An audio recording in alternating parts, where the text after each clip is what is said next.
G'day, everybody. Albert Jones here. We just had a really interesting little session in one of my advanced classes. We're not normally looking at history. We're not normally looking at the past. But today, one of my students successfully channeled Albert Einstein. Albert Einstein told us all sorts of interesting things. So I think this particular video is an advertisement for my class. I have a class starting on June 13. If you want to be part of it, then you might, if you go onto Linktree, you'll find my website. My website has a description of the course there under the page Astral Travel Course, and it'll teach you all the sorts of things like this. And that list of classes is not exhaustive. There's more to it than that. It's just what I could think of on the day that I was writing it. So enjoy Albert Einstein. He speaks on a few topics that absolutely fascinate us and are relevant to the work we're doing for the Earth's energetic systems.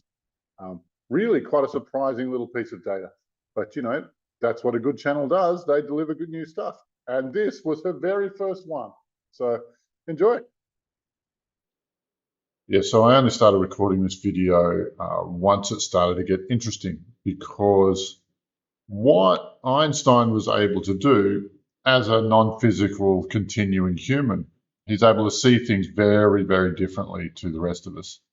And he commented on that before we started recording. But what I asked him was about the Earth Liberation Mission.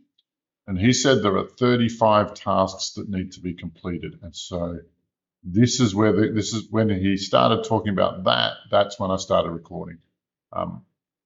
So for now, enjoy. So hi, Albert. Say hi to everybody who'll be watching this.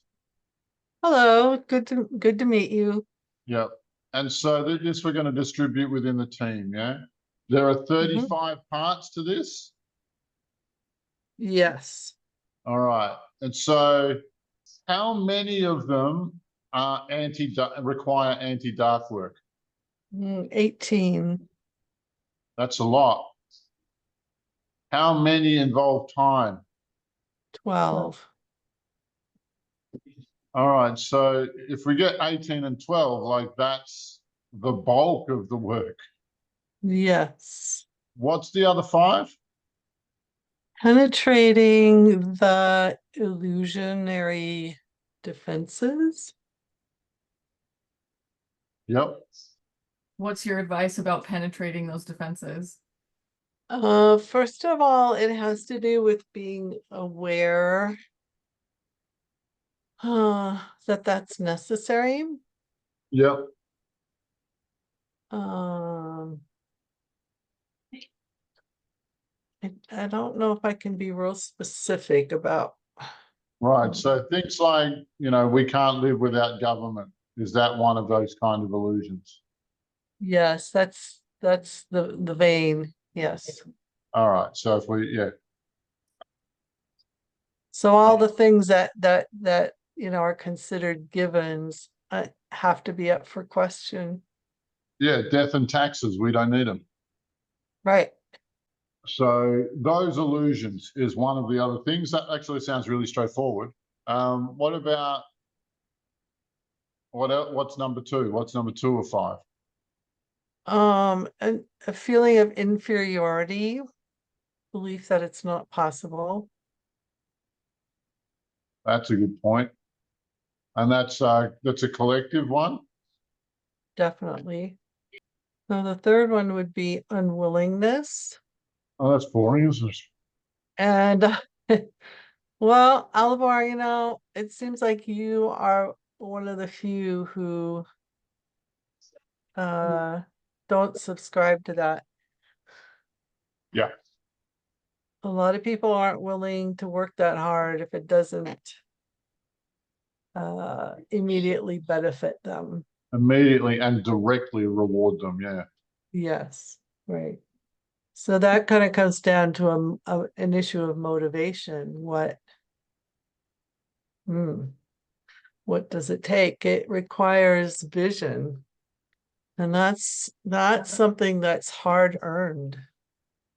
Having the vision to see beyond. see beyond what's present. And it's something I spent a lot of my life working with, and I want to contribute that.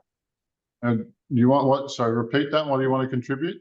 Working with vision and Mhm. possibility, and being able to contribute that somehow to humans to help with the motivation issue.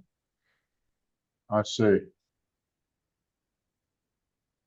So this is a start, being in communication.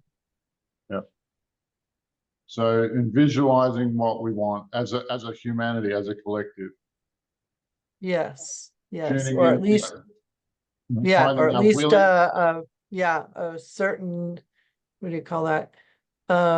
You know, a certain number that, so- you know, a snowball effect. Yeah. Okay. And what's the fifth one? Hmm, I thought that was the fifth one. Maybe I'm Okay. That's okay. losing That's track. okay. That's okay. Maybe I can't count. Have we completed any of the 18 objectives in the anti-dark work? Yes, yes, about 7. That's cool. That's progress. And the dark side seems pretty certain they're going to lose. I don't think they want to admit it yet, but it seems inevitable. If everything stays the same, that's how it'll play out. Yeah, the present progression indicates that. Is the dark side existence here dependent on time? So if we can we sorry can we fix the demonic issues and then the time issues, or are demons one of the products of the distortion of time? They're they're interrelated. Yeah. They're interrelated, and I don't, you know, that's kind of the paradox is, you know, time, and can one come before the other? I think there's an out of the box answer to that somehow. I'm not sure what it is right now. If we've completed 7 of the 18, what's your best advice on addressing the other 11? Keep going. So if we just keep doing the thing we're doing, we'll bumble our way into total success. Is that about this? Is that how it's going to play out? That's how it's looking. Yes. Yay! Bumbling! Woo! Yay for bumbling. We spelunk better than anybody ever spelunked before.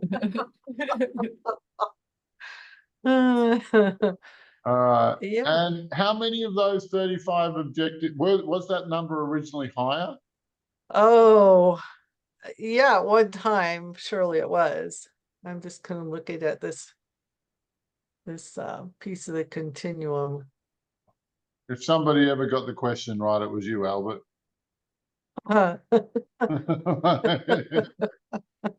I tried. You were working, hang on, sorry, but correct me if I'm wrong. Isn't the splitting of the atom a technology that is required before you can build a Large Hadron Collider? I want to say yes. As my little self, I have no idea what you're talking about. Yes, Right. Albert So- says yes. Okay, so the technology of splitting the atom, once Mhm. developed and fully understood, is a platform from which the technology of Large Hadron Collider is possible. Yes. So they're a continuation of the same technology. Yes. And there's a lot in that, a lot to understand. Oh, mate, okay.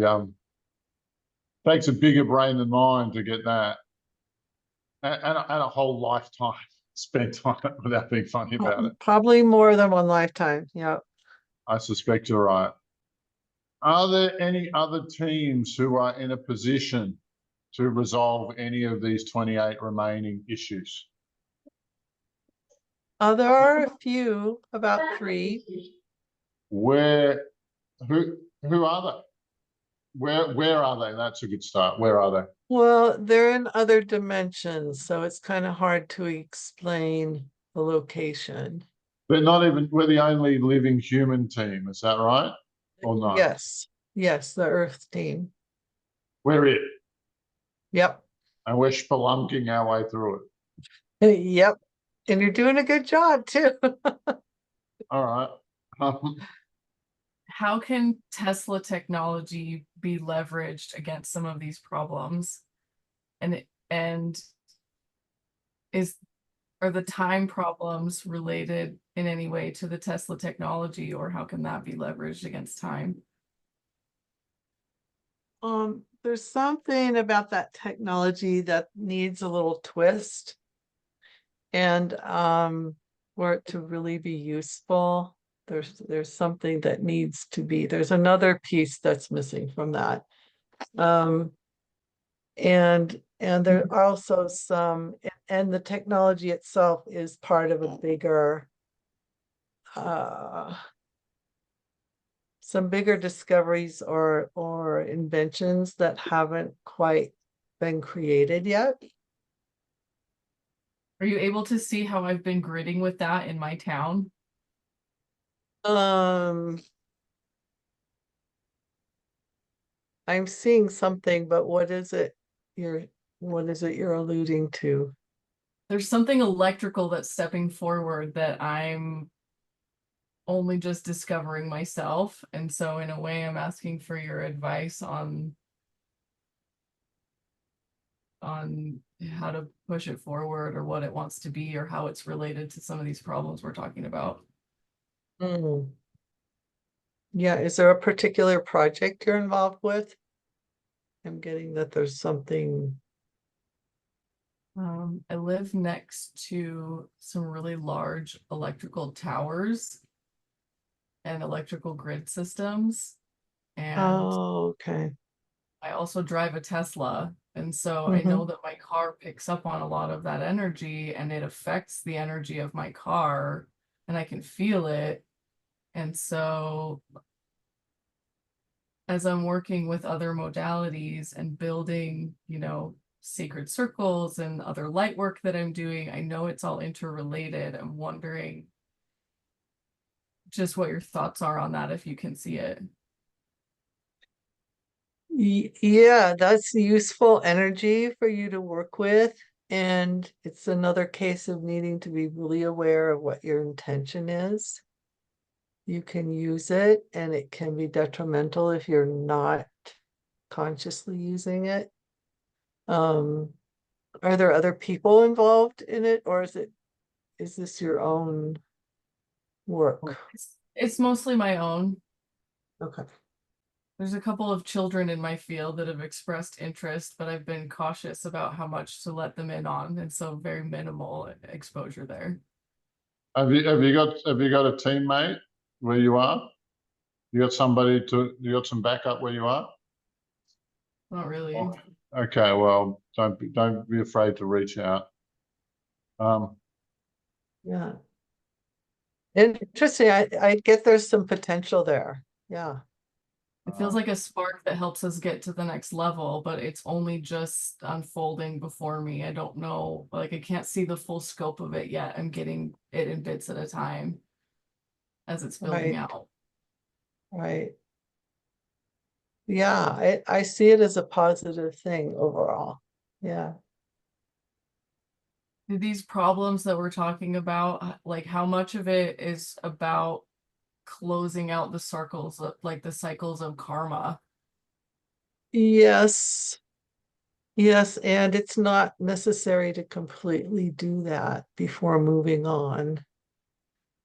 It's more about putting that process into motion. Anything else, anybody? Yeah. Yeah, I feel like that's enough for now, but I would like to stay in connection. Did you ever see any anti-gravity stuff while you were still alive? Yes. Where'd you see it? Can't say. Yeah. I suppose you could tell us, but then you'd have to kill us. Something like that. Hmm. And what year did we complete the research on anti-grav? No, it's not complete yet. So what year did we have our first working boat that was completely Earth-made?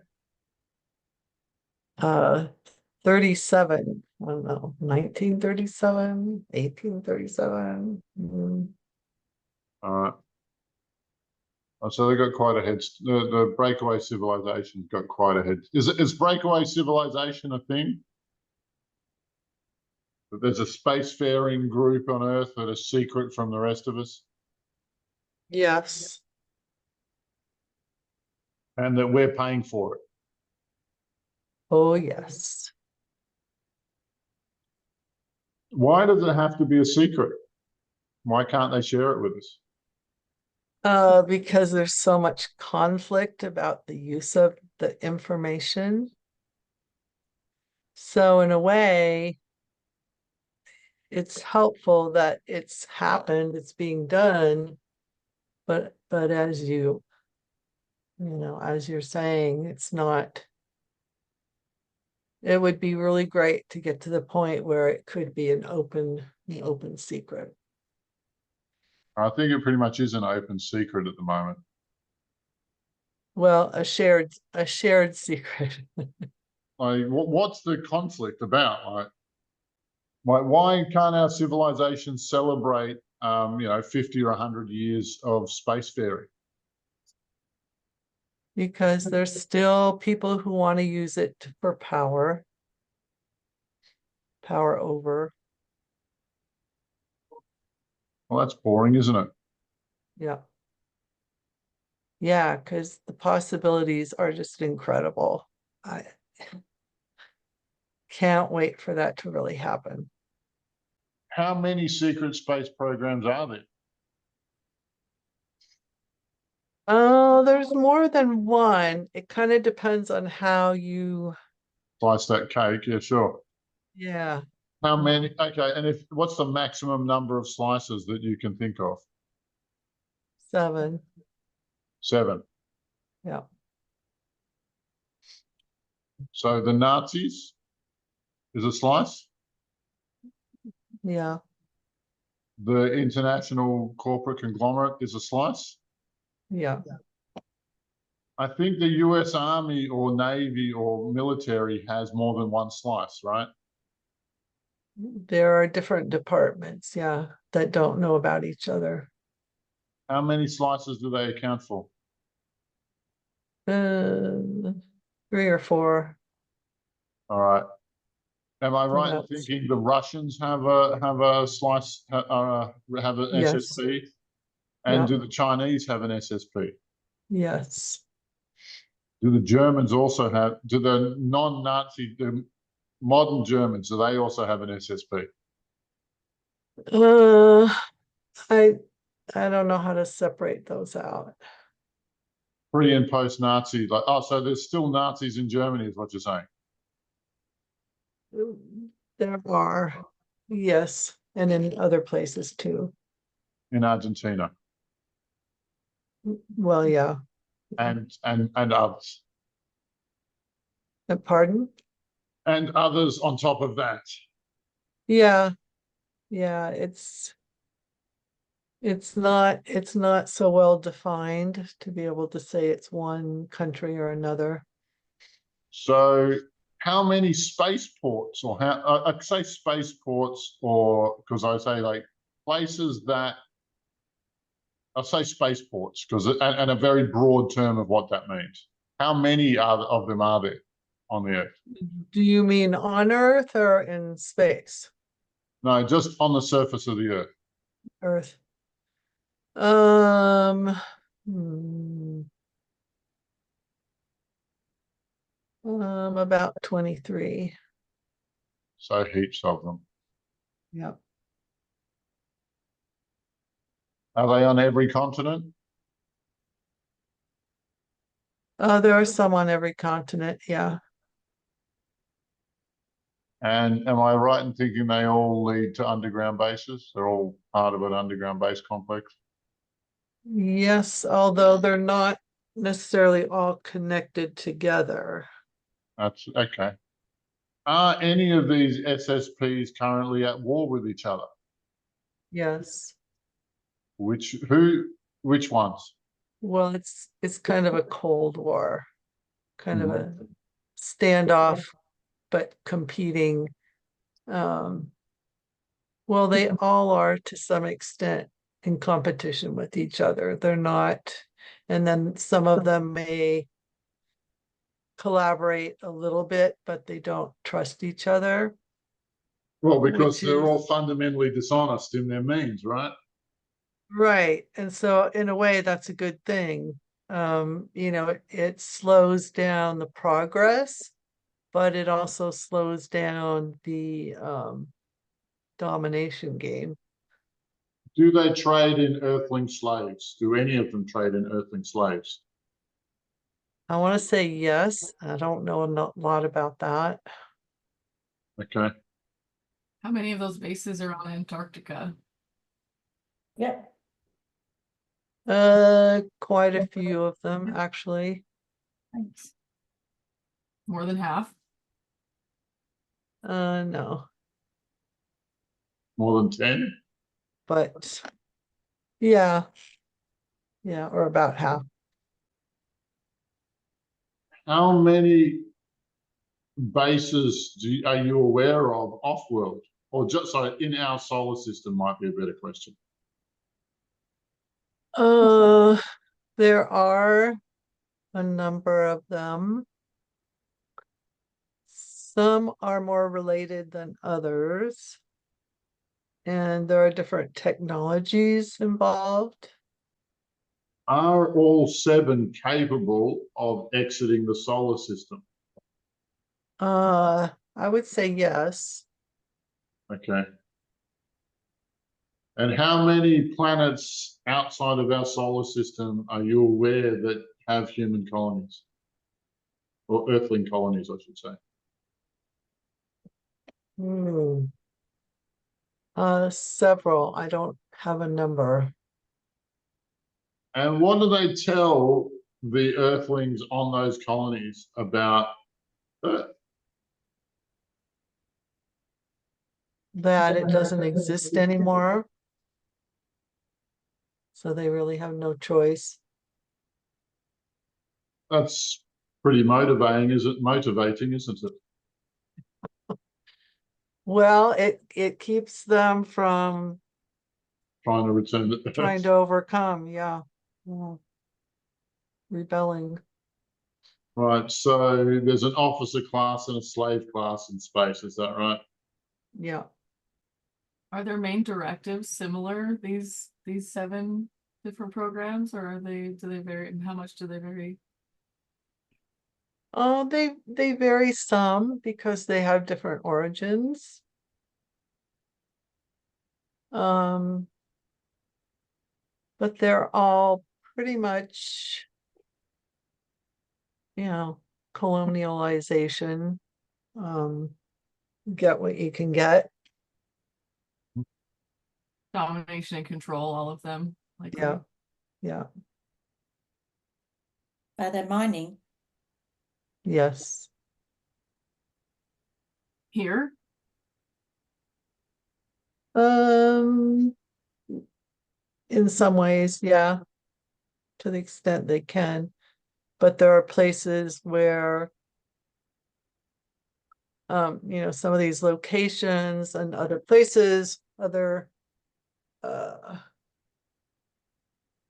places that they mine and then take those materials back to where they came from. What are their weakest points? Like if we were to try to access that. They really can't see why somebody would do something altruistically. So they don't understand those kind of motives. It's all about having to fight for it. the domination and control. So that's what they were on the lookout for. What would be the best way to breach their security or their infrastructure? To come into their space from a different frequency. If that higher makes frequency. sense. Yeah, a higher frequency. Anything else? No, I think you've picked my brain for now. Well, look, I It's a will big ask- enough brain. I'll have to go around. we'll have another pick, I'm sure. Okay. All right.